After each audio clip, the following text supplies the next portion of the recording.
শাহজালাল, শাহ মখদুম, শাহপরাণ, এরপরে খান জাহান আলীর দেশে ৯৬% মুসলমানের দেশে হিন্দুত্ববাদী ইসকন সন্ত্রাসীরা আমার যে সমস্ত মা বোনদের সাথে অপকর্ম করেছে, আমরা ৯৬% মুসলমান বাংলার জমিন থেকে দাবি করতে চাই ওই সমস্ত ধর্ষকদেরকে আমরা ফাঁসির রশিতে দেখতে চাই। কথা বলেন ঠিক না?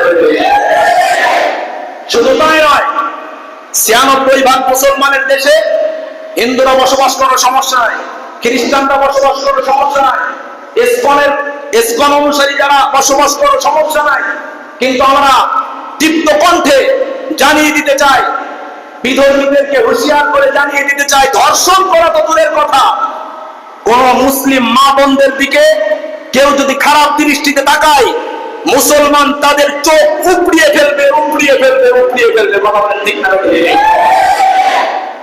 কোন হিন্দুত্ববাদী ইসকন সন্ত্রাসীরা যদি আমার মুসলিম মা বোনদের গায়ে হাত দেয়, তাহলে বাংলার মুসলমান ঠান্ডা হয়ে বসে থাকবে না, ওই সমস্ত দুশ্চরিত্র ইসকন সন্ত্রাসীদের হাতকে ভেঙ্গে টুকরা টুকরা করে ফেলবে। কথা বলেন ঠিক না?